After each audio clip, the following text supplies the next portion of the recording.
Welcome back, mga kaaldab. Ito na naman po ang inyong lingkod, si Mr. Destiny.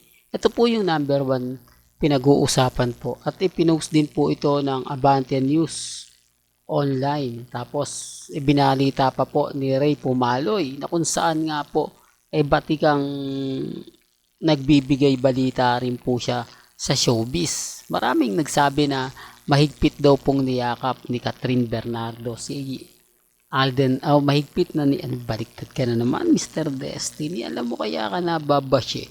Kaya ka lagi na pag-iinitan sa mga ina-update mo. Ulitin ko lang po, mga kaaldab.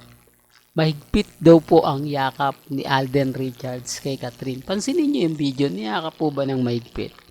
Di po ba ganito dapat ang yakap? Yung talagang mahigpit. Ginawa po ba ito? Nakita niyo po ba?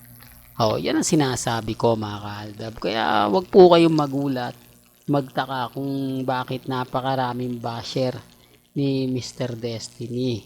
Wag po kayong kumbaga mainis, hindi po ba? Dahil alam naman po natin at hindi naman lingid sa kanilang kaalaman na kapag ako nga po talaga ang nagbibigay ng mga bali-balita, nagbibigay ng mga pahayag, ay talaga naman pong mapapaisip po kayo. Di po ba? Ang problema lang po, mga kaaldab, napakaraming mga kaganapan ngayon. Napakaraming kumbaga sinasabing ganito, sinasabing ganyan. Alam nyo, relax lang po kayo. Kasi sa totoo lang po, mga kaaldab, sila rin naman po yung gumagawa ng paraan para tayo pag-usapan. Sila naman po talaga yung gumagawa ng mga ganyan para makatutok nga po at tayo ang maging bida. Bagamat maraming reaksyon, maraming mga komento, talaga naman pong mapapaisip ka. Kaya nga po ko relax lang, mga kaaldab, at syempre kampante. Sa ngayon, masaya po ako sa mga nakikita natin. Masaya po ako sa mga napapanood po natin, lalong-lalo na nga po kapag pinag-uusapan sina Maine Mendoza at Alden Richards.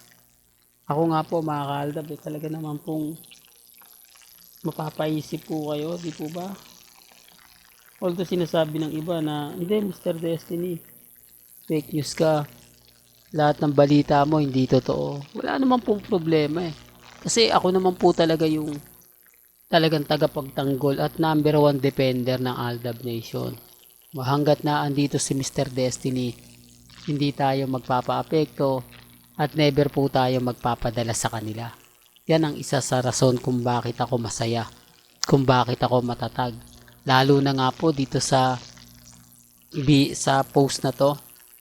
Di po ba may video tayong in-upload? Sino nga po ba si Ma? Di po ba? Na magagalit nga po kay Alden Richards dahil may lipstick siya. At sabi nga po ni Alden Richards, may lipstick ka ba?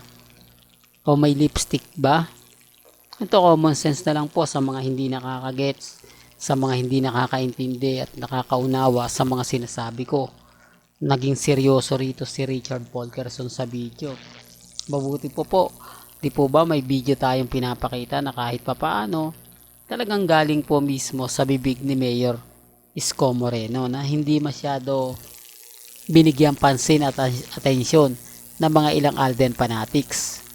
Lalo na nga po yung may hidden desire kay Alden.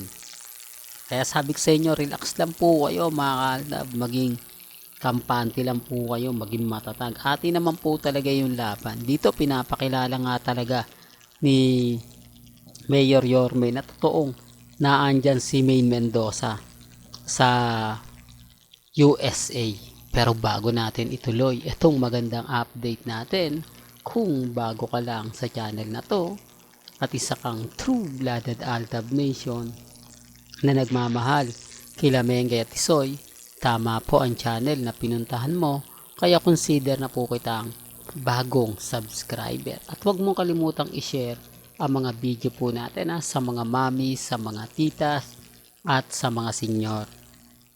Remind ko lang po sa mga nagpapakalat po ng post ng Abante News, tignan nyo po muna yung video.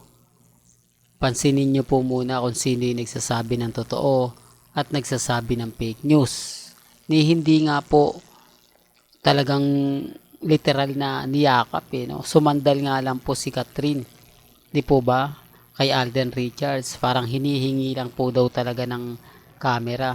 Pero sabi ko nga po sa inyo, may kanya-kanya tayong pananaw at opinion. Pero kung titignan niyo po yung mukha ni Catherine, dumilingon po siya habang dumidikit kay Alden Richards para talagang may something, di po ba?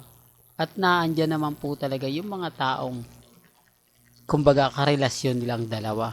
Oops, issue na naman yan, Mr. Destiny. Alam mo kaya ka nababash Kaya ka lagi na pag-iinitan dahil sa mga update mo na talagang hindi ka panipaniwala. Pero okay lang.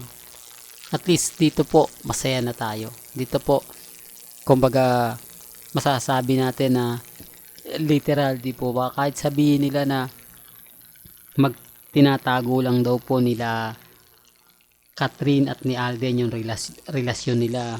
Ganun din naman po kay Mengay at kay Alden, di po ba?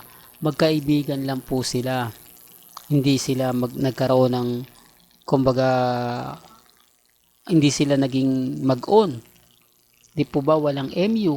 Pero mapapansin nyo naman po sa lahat ng mga photos, video, kung gaano nga po baka mahal ni Alden Richards si Maine Mendoza. At ganun din naman po si Mengay. Kaya nga po sabi ko sa iyo, lagi kong paulit-ulit na pinapaliwanag at sinasabi, kung wala pong relasyon si Alden Richards at si Maine Mendoza, may mga bagay-bagay po na hindi gagawin to ni Alden Richards kay Mengay, na ginagawa naman po ni Alden Richards sa kanya. At syempre, hindi naman papayag si Mengay na gawin sa kanya yan ni Alden Richards kung wala silang relasyon. May mga bagay-bagay po na paulit-ulit kong sinasabi para klaro lang po. Kasi kung 2019 ka hanggang 2024, hindi mo ako naiintindihan. Hindi mo ako naunawaan dahil hindi mo alam ang buong istorya at ang buong kwento. Umaayong ka lang sa pinalalabas sa telebisyon. Umaayong ka lang sa napapanood mong kalye-serye. Pero kung sa totoong mga event, kasama ka ng Aldab, sa mga event nila Nanay Dab, Tatay Dab, Daddy Bay, Pamilya Polkerson, masasabi mo na tama naman yung mga sinasabi ni Mr. Destiny. Nandun din ako ng mga panahon na yon, po ba? Pero wala kung 2019 ka, hindi mo talaga naabutan yung mga bagay-bagay na mismong Pamilya Mendoza ang gustong-gustong makasama ang Aldab Nation at iniimbitahan pa po kami sa McDo nila sa Bulacan. Well, hanggang dito na lang po ang ating latest updates. Kaya kung gusto nyo pa po ng pinaka-latest at sariwang update, abay tumutok lang po kayo dito po sa channel ni Mr. Destiny para updated po kayo sa mga latest at sa mga bagong video po na ilalabas po natin maya-maya lang. Hanggang sa muli, salamat po sa panonood at pakikinig.